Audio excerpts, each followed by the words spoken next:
Hello, and thank you for joining us from wherever on the planet you are. I'm David Sproles, the president of the New York School of Interior Design. Those of you who have attended our Dialogues on Design events in the past know that this is a very different experience because of a very different year. In just a moment, you'll hear from Dennis Scully, the host of the Business of Home podcast, who joins us again as a curator of these programs. He'll be joined by the esteemed designer Michael Smith, who we're excited to welcome as our inaugural guest this season.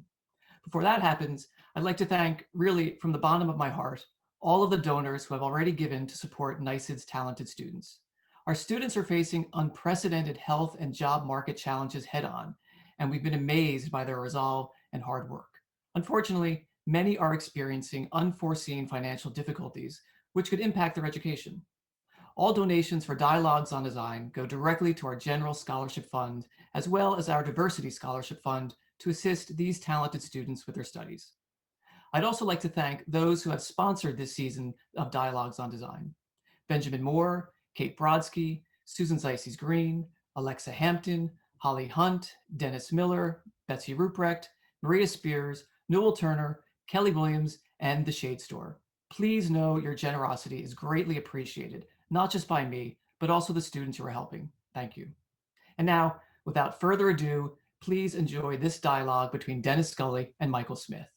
Thank you, David. We're so excited that everyone could join us. This is our first ever virtual Dialogue on Design series, and we're thrilled to have as our guest renowned interior designer Michael Smith. Michael, it's so great to have you here. This is an incredible way for us to kick off our first ever virtual Dialogue on Design series. So I thank you so much for joining us, and I really appreciate you making the time. Thank you. That's a pleasure to be here, actually. I love being the first at anything. It's good. I know you do. So this is big. Yeah. Yeah, it's great. So, really good.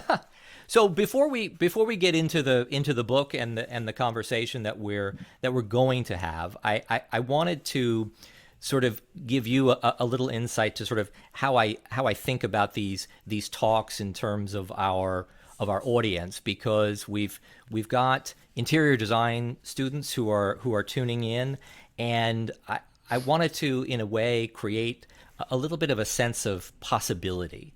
And I know that not every designer is going to get to grow up and design the White House, but I sort of want every aspiring designer to be able to imagine that this could be them. And Right. Do you know what I mean? And so Totally. part of why I was so eager for people to get to hear from you is that I'm always hoping that many of the NYSID students will turn into residential interior designers in their career, and so I'm hoping that hearing from you and seeing all that you've accomplished will, in a way, inspire them. And Right. so. Right. I mean, it's a light load. Thank you. Yeah. Exactly. I don't want to burden you too much. Be president. Yeah. No, it's not. I don't feel the weight of that at all. No, I mean, I think I think everything is possible. And I think that, the school has such a wonderful reputation, and you're in the most dynamic, design-oriented city in the world. And, I think the possibility exists for through a series of luck and skill and dedication, everyone could design the White House. I mean, there's no. Listen, it's always a series of fortunate occurrences that happen. I mean, I can't say that when I was growing up, I was like, one day I'll design the White House. Though my sister assures me that I did say that. Right.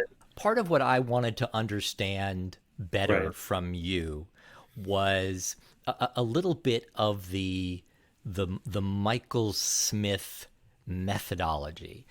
When you and I talked about being on vacation, getting the call that that you were going to be asked to come and meet with the president-elect and the future first lady, and I wonder first, I want you to sort of tell us a little bit about that moment, so the people that are tuning into this Right. can sort of hear that fun Right. story.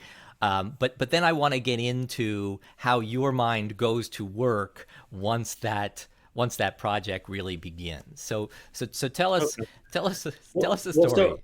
okay, the story. So it's kind of sort of crazy. So I had a great friend in Chicago who was connected to Desiree Rogers, who's becoming the new social secretary at the White House.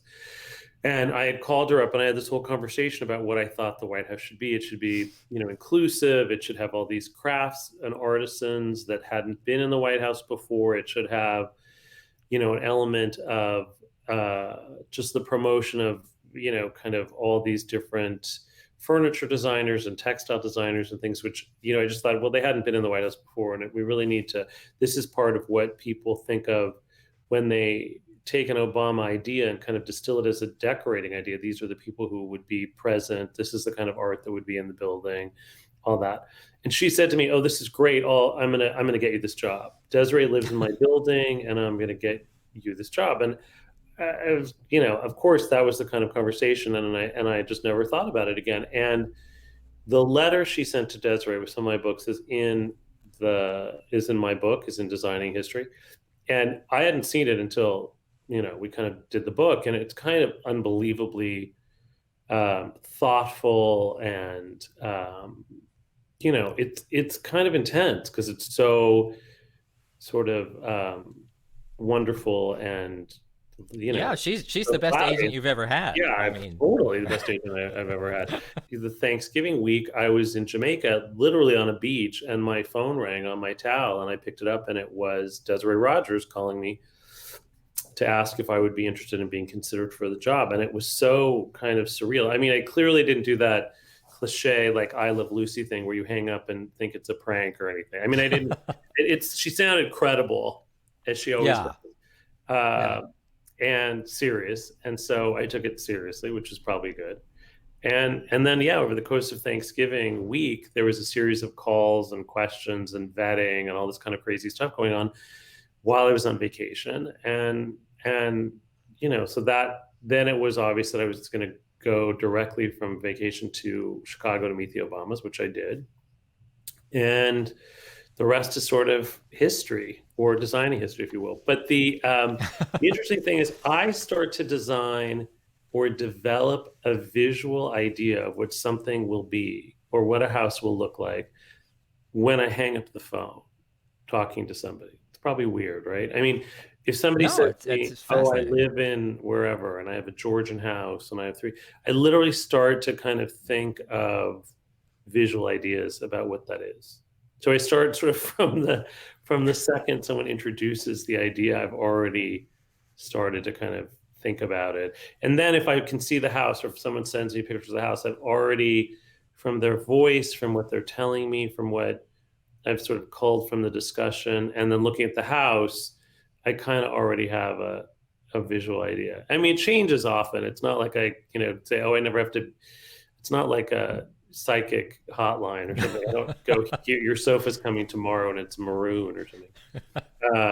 But I do kind of start to daydream a bit, or kind of visually put together images of what I think this will be. Often they're good, and then often they're going to be blown out of the water when I show up, and it's not the way the house was, or they collect duck decoys, or I don't know, Well, something so else. in this case, you sort of have this incredible meeting. You meet the right. You meet the president elect Yeah, and the future first lady, yeah, and you meet and the their girls, daughters, right? yeah, Right. You meet the girls, and yeah, the girls take you up and show you their room, and right. yeah. No, that Yeah. was, yeah. I mean, it was so, listen, so much of what this experience has been, and so much of what my career has been, is kind of being, I mean, clearly varying degrees of importance or recordable, but is to have this kind of amazing, be in the eye of history a little bit, kind of the eye of the storm of history. It's sort of like, I mean, this is arguably at that moment the most famous couple in the world, and continued to be for a very long time. But this was the sort of beginning, this president-elect and his family, and but it was unbelievably calm on the inside. You know what I mean? And the same thing, it's like, doing the White House or kind of moving them in on first day, which was like crazy, like a fire drill, having never been upstairs in the White House and having essentially 4 hours to kind of move their personal stuff in and kind of reorganize furniture and do what I could to kind of make it personal for them. Again, the White House is basically silent. So I could see activity on the mall and, kind of by the Washington Monument and stuff, but I couldn't really hear anything. And so you're really in the kind of quiet calm when everything around you is swirling and stuff. And that's sort of been, honestly, I've had a lot of that kind of stuff happen in my life. And clearly, we're talking about the, extreme game. Sure. But No, but that's a great point. And how did that come to happen for you, Michael? What is it about you that has attracted all of these high profile? oh my God. Right? I mean, what Really, how it's is it that your blown career has been by. built with all these household names and all of these? I mean, what is Listen, that? look, number one, I think growing up here, well, it was clearly destined by God. Yes. And yeah, if you go in the pyramids in Egypt, there's me sideways. No, I have no I wouldn't idea. surprise me. I mean, Yeah, I have no it idea. I don't know.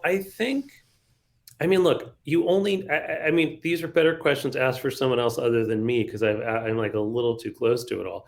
But I think what's interesting, I think I win in certain areas because of weird stuff, right? I wasn't in New York. I was an anomaly. I am in LA. I kind of am um, slightly, out of frame. And I think that what was interesting is that, I was fortunate enough to stumble into a very big group of clients early on in my life who were super high profile, lots and lots of actors and directors and studio heads and stuff. And that gave me, and that started when I was like 23, 24. So it gave me a Mhm. huge sort of, kind of, Gulf Stream of speed behind me slightly because I got a lot of attention when I probably not necessarily should have. You know what I mean? And Yeah. it gave me visibility really, really early. And then it also allowed me, because I wasn't part of a group in a sense, it allowed me to kind of be more fluid, right? So it is a problem, I think, in what everybody in any creative world, right? I think that you can become pigeonholed. People call you because they want something, they want a specific look, a specific idea, and they know you're going to do that. And so if they don't call you, there are three other people who kind of do that. So then they're going to all in New York, they're going to interview them all and decide which one they do, right, or use. And then there are people who kind of jump around, like this house was done by somebody, this house was done by somebody else. It's not really a California thing. I think that it's much more fragmented. It's not as you're not as pigeonholed in a particular look or style. And I think that gave me a lot of flexibility, because I honestly, if I had to do the same kind of look or the same thing over and over again, I would really be bored and would have burned out long ago. So I think that was something that was really helpful. Um, and I think also, I tried very hard, and I've always tried very hard to build client loyalty and trust. And I'm still doing, clients I've done 20 projects for, and their kids' houses. And, Yeah. so I think that's the basis really of most of my practice to this day, is people who I've done multiple houses for. And I think that's a really good thing, because I think that you build a really strong base so that when you get something like the White House or something that's a anomaly, that's kind of off the spectrum of what you would normally do, you have a really strong platform, financially, back of house, stuff like that to build on. That was Yeah. really important to me. And then the other thing, honestly, which is a slightly silly thing, but because of who I worked for when I started, and I realized how important it was, and what I learned from so many decorators who will go unmentioned, who I worked for even briefly, was how not to run your business. And I think Mm. one of the things I learned was what I wasn't good at, I had to get a lot of. So I always had lots of, accountants and consultants and tax consultants and lawyers and, all that stuff that I really wasn't very good at or didn't, I knew that that would make a difference in the professionalism of my practice. And so, I've never been sued. I've never, I have all these things that have never happened to me. A lot of decorators have a really bad rap for not being transparent. And often it's not duplicitous or it's just that they don't have good accountants and they're just not organized in the back of house way, which I immediately, at 23, I realized that was going to be a big deal, right? I knew that I would get projects, but to keep them and to have people and clients happy, you had to run a very, very tight financial business operation. And especially in the beginning of your career, I think you really have to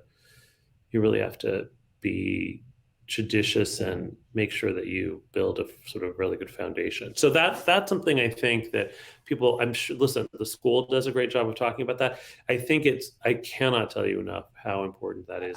I want to get back to sort of swinging into action to get Yeah. the place ready, because I do want to share with people some images of some of what was going on in the White House. But you mentioned that you have this hilariously small window of time to sort of get everything into the house. So you had laid Right. lots of groundwork, but it wasn't Right. until Inauguration Day that you're actually given Right. access, right? So tell us about that process. Well, even mentioning it makes me nervous. It's kind of like when you wake up and you go, "Oh my God, I don't have to go to school today." It's just like, it just was, listen, I think there's the interesting thing about it, there's only so much that you can actually do because it's for first, I had the greatest gig in terms of that day that anyone had because the Bushes had left the house pretty intact and in kind of great order. So Hmm. it was possible that they could have kind of just moved in and done nothing, right? It was really more because there's a huge amount of effort that's kind of putting their stuff away, which I didn't really have to do, but their clothes and books and things like that. Mm-hmm. My thing was really trying to personalize the rooms as much as I could in 4 hours. The big gesture, which turned out to be the beginning of the whole sort of narrative through the whole 8 years, was to bring contemporary art from the National Gallery, and that the Secret Service allowed me one truck on Inauguration Day to get in. And that was the most impactful thing of all, because suddenly, instead of all these sort of old portraits of, hanging in the White House upstairs in the private quarters, I had, big contemporary paintings. And that changed the dynamic. It was so much more appropriate for them, so much more interesting visually for the girls. It just kind of gave a breath of fresh air to the building. And, it was a great thing that can't believe that I was smart enough to think about it looking back in retrospect. It was the most impactful thing I could have done. And it's in the book a little bit, but I talk about how the Secret Service wanted me to sleep in the bunker, basically. They wanted me to sleep in the Yes, they wanted you to stay overnight or something. on a cot in the basement. And I was like scared, ooh, so scared. And I was like, I was like, oh, this is going to be so weird. What if because the Bushes would be sleeping upstairs, right? And I would only be able to come upstairs at 11 o'clock in the morning. So it's like wandering around down in the basement of the White House. And I just thought, oh God, this is going to be I'm in a sleepwalk and, walk into Laura. I just didn't know it got shot. I don't know what was going to happen, but I was like, I'm sure I was totally, drained of color. And I was like, please, can I just stay across the street and you can walk me across? So that happened. But just that. And now in retrospect, I think, well, wait, maybe this would have been a good thing to do. Maybe I should have done that and just seen what it was like. But, it seemed too scary. It seemed too nerve-wracking, right? Too nerve-wracking and too fraught with, Yeah. possibility that would have gone south. Anyway, I didn't. And I was there, but it was great. And I had, a couple of people from my team in LA, and it was great. It was it was crazy. It was like those cartoons where you go, woo, you're kind of running around, like the Roadrunner. It was crazy, but it was, again, I didn't have to move a whole house of furniture in, hyper selective, but I did get to move stuff Right. around. And I did have this thing that I brought an antique bed I bought and lent to them for the first 100 days, this curly maple bed, because it felt, there's symbolic things that also, it felt weird that they would be sleeping on the bed that the Bushes had used. Um, and the Bushes were great. It just was like, it's kind of weird to move into somebody else's stuff in that level of intimacy and personalization and not have a new mattress and a new bed. And so that was something we did, and moved around art and stuff. So it's interesting. And then you think that people don't notice stuff, but so I moved, there's a painting by James McNeill Whistler that, Averil Harriman, sort of, business person, diplomatic star, had given to the White House. And it's this beautiful, like, kind of nocturne. And I like sort of view, I think, of the Thames or something. And I moved it next to the bed on the president's side of the bed. And he came down. We were unbelievably honored to have been asked for like a small group of people after the balls and stuff to be asked back to the White House, which was crazy.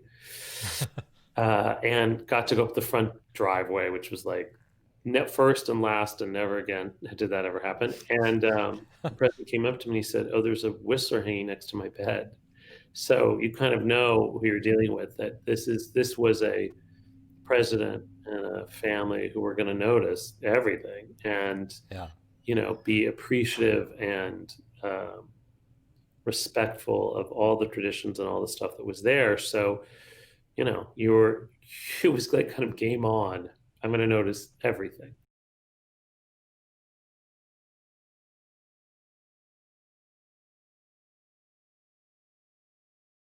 I'm Marie Aiello, President of the Alumni Council for the New York School of Interior Design.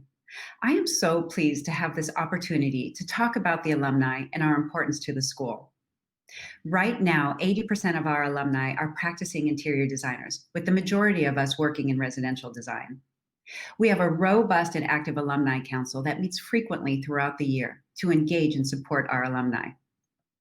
One of those is the Alumni Mentorship Program. It is off to a great start, pairing up 21 students with 21 of our talented, experienced alumni.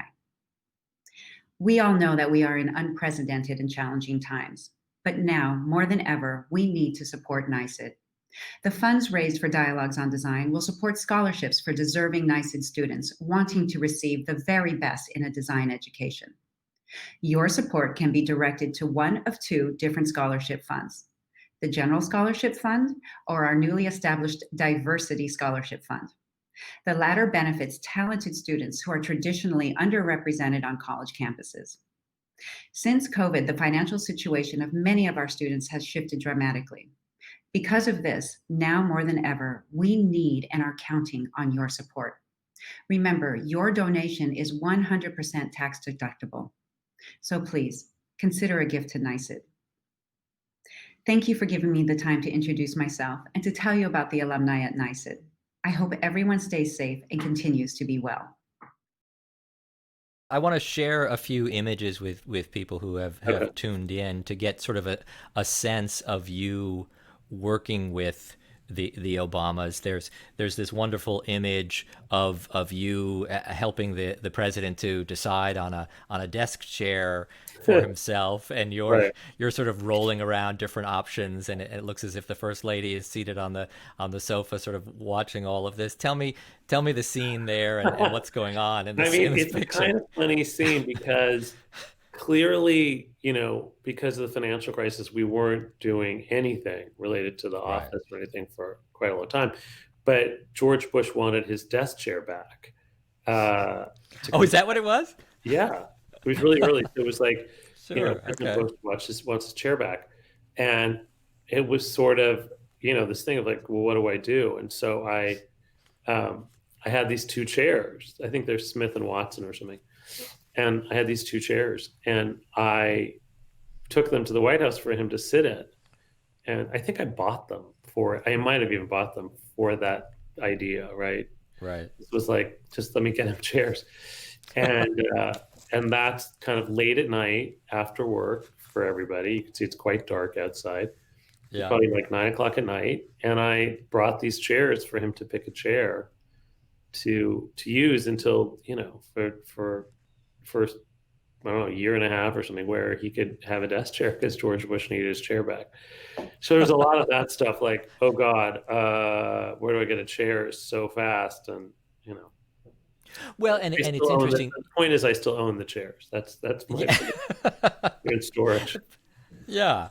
Well, you mentioned the fact that in the early days of the Obama administration, we were still in the depths of the financial crisis, Right. and so Right. the decision was made to not work on the Oval Office so much, Right. something that would be highly visible to people, and so you were working on the residence upstairs. And there's this I'm pulling up this beautiful canopy bed in the residence shot, and do I recall the president had to be sort of sold a little bit on having a. I mean, a he made bed. it, kind of fake bravado, like, whatever my wife wants, I'm happy to do. It's fine. I mean, it was good. I mean, the interesting thing is the reason that we could work on the residence is because they were paying for it personally, which is sort of a rarity also in the history of the White House. But it was not unlike now. Hello, it was an extreme time, and I think everybody was really mindful of kind of what was going on and taking it all very, very seriously. So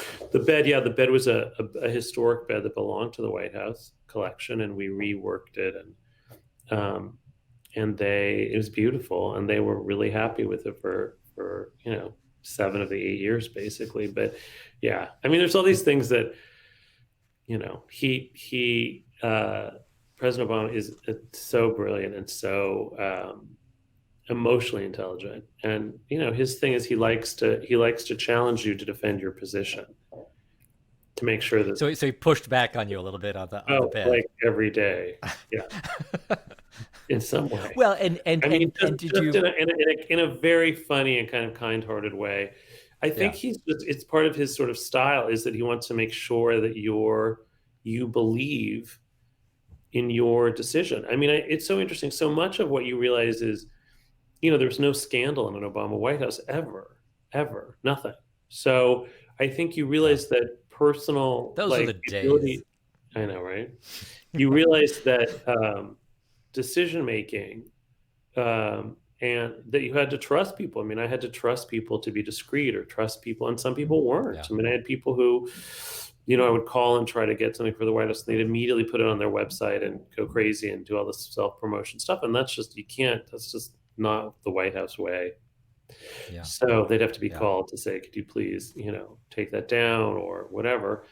And I think that kind of sense of being able to judge who you can trust goes from, absolutely the top down, and is critical to ensuring. And I think that, listen, President Obama has a very good sense of who to trust and who not to. And he was very good about, if he wanted to make sure that you believed that your choice was the best and final. And so, there's a thing about the red curtains, which everyone kind of talks about. I think George Stephanopoulos said that he can't remember what he said. He said that I had a disagreement with him, or I fought with him or something. I mean, I didn't fight with him, but he wanted to make sure that I believed in the validity of my choice, and that I was committed to it, because he realized something that seemed incidental would be important, because he would be photographed, millions of times against that backdrop, and it wasn't what I thought was the right thing. And then he went with it. But he definitely, it's a smart way to get people to commit to their choices. It was good. Funny. Yeah. Well, so let's pull up that image of the first of the sort of Clinton Oval Office, so that you can sort of compare and contrast. And I wonder if you could tell us a little bit about the considerations that went into your thinking about how to approach this.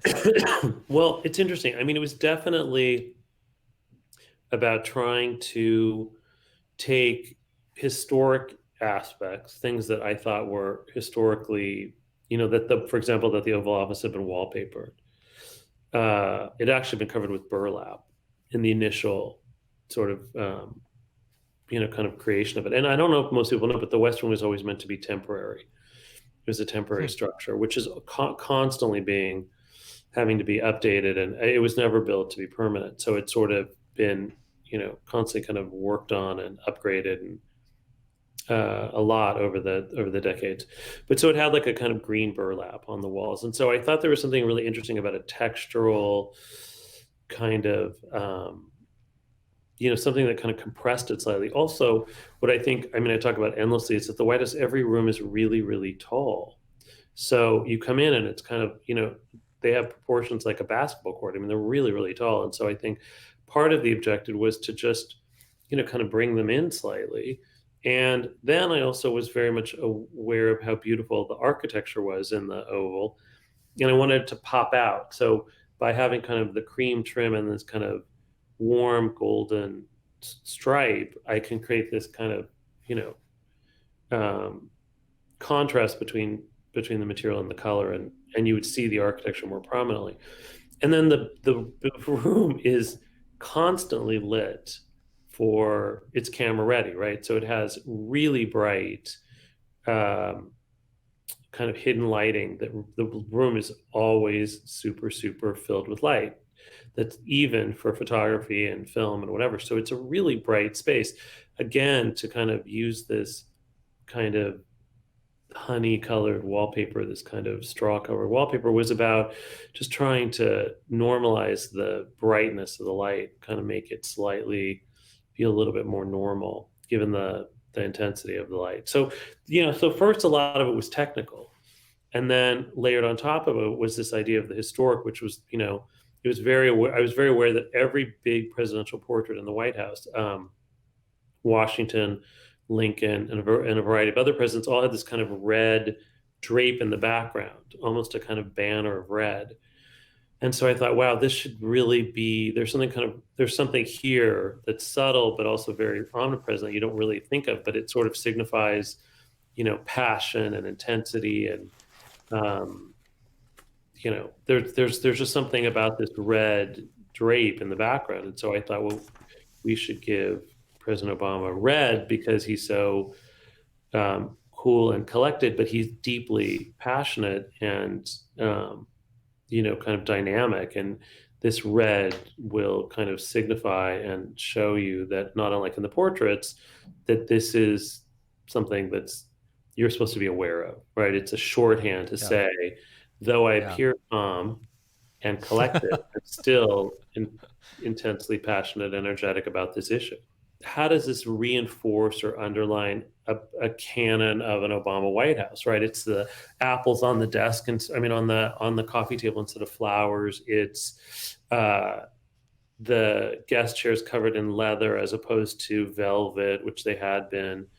And I think that stuff is subtle, but it was important for me because I think it to the user, to when you're in there. I wanted him to be really comfortable. I wanted everybody who came to the office to be, given that most people are never comfortable in the Oval Office because you're so daunting, the ultimate principal's office. And then I wanted it to be, something that telegenically looked like what it was, which is that it was simple and kind of, not a recreation of, Williamsburg or something, but that it was historically respectful, but that it was, about a kind of new age in a way, but still deeply rooted in iconography from the past. It was important. That was important to me. And listen, the thing about the White House, anything at the White House, but in particular the Oval, is you can never win. 50% of the people said it was too modern. 50% of it said it wasn't modern enough. There was no winning. Everyone had something. The audacity of taupe. Yeah, the audacity that whole. Taupe, which is, by the way, coined by Ariana Huffington, who's a friend. And it was like, God, thanks.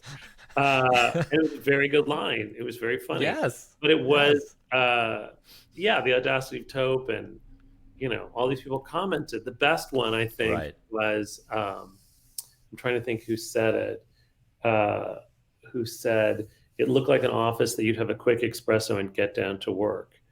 But that was, kind of an amazing quote about it. But I mean, again, I think I'm proud of it, and I stand behind it to this day as I did before. It was for a specific person at a specific time, and it was really everything in it was well thought out and thought for a particular purpose. I mean, people used to send us stuff like art all the time, like, here's this painting my grandfather made, and you're going to want it. The Obamas are going to want it. And then this woman sent us images that her cat had painted.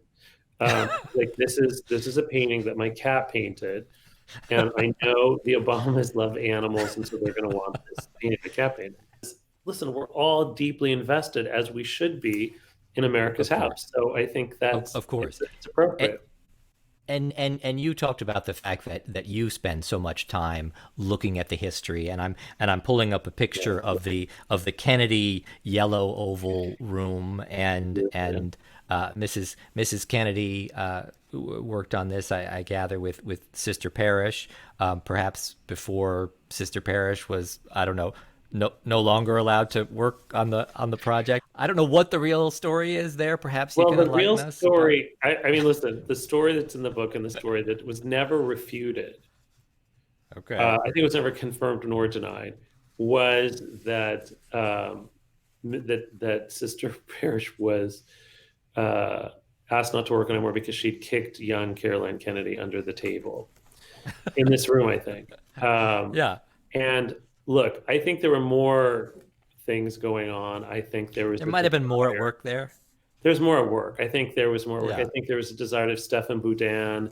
There's such a coterie of Mrs. Kennedy's friends, Jane Wrightsman and all these people who were very much interested in having Stephen Boudin from the design firm Janssen work on it. Maybe that was part of it. I don't, Right. Listen, I wasn't there. I don't know.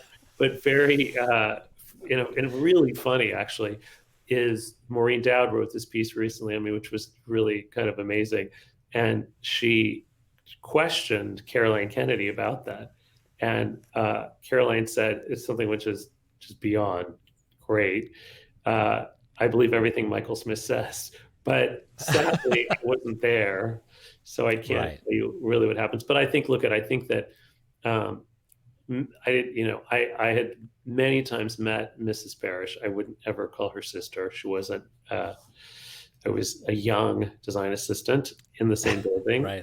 Their offices were, and she Right. was a formidable character. She was always super polite and nice to me. But Mrs. Parrish, I think, did amazing stuff. Was one of the great talents in American design, but I do think there were other wins beyond that, and it may have been a factor. I mean, what the reality it is, Caroline doesn't really remember, so every player is kind of Right. gone. So we'll never really know what happened, but it's a good story. It's a great story, and it's one of, and you share so many great stories in the book, and it's such a wonderful history book about the White House. Right. It's so many incredible stories about the early days and different architects who came in and out, and structural problems. And oh my God! I mean, the White House history is just the architecture, the maintenance, the stuff is kind of it's in itself a kind of fascinating history. And listen, one of the things that was such a good, so fun too, was to work on all that with Margaret Russell, who co-wrote the book with me, who, through most of the years in the White House was the editor-in-chief of Architectural Digest, and was, as one of my best, dearest friends, was a go-to always about, oh my God, where do I get, who could help me do this or who could help me do that? And then to work on this book with her, which was such a joy and so fun, because we're both such history obsessives, and she so brings to it her incredible curiosity and her editor's eye for accuracy, which maybe I would have been a little more sloppy. But she was very precise about all this stuff, which was amazing. And it was just really fun. It's just really fun to have to work on this, because while I was a witness to history, she was the witness to my history, which was super helpful because she reminded me of stuff I didn't remember. This last picture that we're showing people is you standing in the yellow oval room, right? And this is really and you've got a smile on your face, and it's your favorite room. And I know you mentioned that the Obamas really loved this room so much. What is it that's so special about this room, and how did you make the changes that you did? Yeah, I mean, look, I think I think it is the crossroads for so many important narratives in the White House, right? It's this sort of it's by far the most important Mrs. Kennedy room in terms of from my standpoint, because it was where she really got to sort of define the sort of Francophile taste of the 60s and of her world, which was, resonated with decorators and people and, clients forever to this day. I think it's a beautiful room by Latrobe, who was an amazing, immigrant from England architect who created this incredible triple ovals, essentially, right? The diplomatic room, the blue room below, and then this yellow oval room. And I think that it just, it's a crossroads. It's the most public of the private rooms at the White House. It is because of the balcony added during the Truman years. It's sort of the portal to the backyard of the first family, because they can't really go outside, but they can go on that balcony. And it's a sort of, kind of watershed moment for a lot of what we think of as this kind of iconography of the White House. I mean, looking out and seeing the Washington Monument. And I mean, it's a beautiful, beautiful room. And I think what's great is it was the most formal of the kind of presidential apartment. And even with that, it was the room that the Obamas were the most drawn to, and I think felt the most comfortable. So it was sort of, it was sort of it just was a win-win. It was respectful to this legacy of not just Mrs. Kennedy's design intent, but also filtered through Mrs. Reagan, who I was privileged enough to kind of be able to talk to on the phone during much of this process. And then, to add, but just I had three sort of, for me, the sort of three most impactful first ladies in my consciousness of the White House: Mrs. Kennedy, Mrs. Reagan, and Mrs. Obama, all share this, kind of impact on the room. And it was just great. Thinking back to the design students and thinking back to this idea of people listening to you and seeing the work that you do, and clearly you're still so engaged by the work that you do, right? And you're right, and you're still so passionate. And I wonder what's helped you to maintain that passion over all these years, and what's kept you loving interior design the way that you do. I think, look, again, I think that I've been so lucky. I always say, listen, I get huge amounts of canvas, right, to paint on. I mean, meaning houses that people call me, and every time I get hired for a project, it's still like as if it was one of the first projects. It's still, I'm so excited that people, I fall in love with they always say, lawyers don't fall in love with your case, but I always fall in love with my case. And I think that one of the things is a kind of endless curiosity and desire to constantly be a student. I mean, for me, I think it's not just, I think that I've never lost my desire or love for the pursuit of the perfect thing, right? The perfect lamp, the perfect antique, the perfect rug. Like, I'm still as excited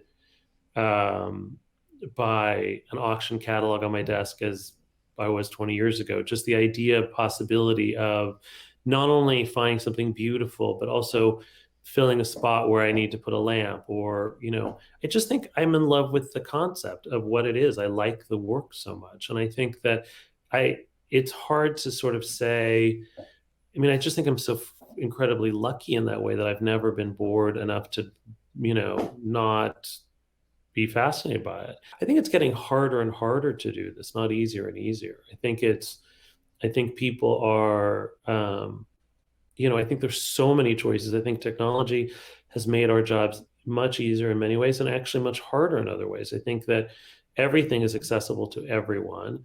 And I think that it's harder to develop your own eye or your own taste or your own point of view because people are so bombarded with information and what they think is a cool idea that there's a kind of sameness to what people ask for. And I think it's hard not to give people what they want. So I think pre-technology in this level of distinctiveness or having an individual idea or an individual thing like a color sense that's different or doing things that are innovative is hard because people in a sea of Instagram images or stuff like that, I think people all want kind of the same thing at the same time, and I think it's really hard to develop a very individual voice in that fire hose of imagery. Well, it's true that technology has made many aspects of our business far more challenging, even though there have been all these wonderful helpful tools and there are so many parts of the process that are so much easier. It definitely has given people a much better sense that there are so many things they can do themselves, or they have so many preconceived notions coming to design these days. And Right. I know Right. that, right, and I know that Yeah, makes it's it just challenging. I think in all of those images, which many people don't know. Listen, I mean, there's so many people who kind of copy images of historic rooms and great ladies of fashion and all these things, but they don't know anything about the inspiration or where they came from or what was or even in the case of something recently, replicating a house that someone lived in, not knowing that they're still alive. You know what I mean? And talking about them and Yeah. their house, like as if you have this familiarity with them. Well, they're still alive. I mean, it's really, it's. I think that so you have very disembodied ideas that create a I think design is very fluid, but I think that, and listen, sort of copying is super flattering, but I think often everything becomes a client or a decorator or together, the two can get very interested in recreating a look without knowing anything about what it was for, why, and it just loses a certain amount of potency and a certain amount of personalization, right? It's maybe Yeah. not for you, right? Yeah. Yeah. No, absolutely. And I think so much of what made Designing History, your beautiful book, so much of an even richer experience is how much of the history and how much of what had gone before you shared with us, leading up to the changes and transitions that you made, and it made it an even richer experience for everyone. So I Thank thank you. you so much for spending time with us. Thank you. This It's has always a been treat.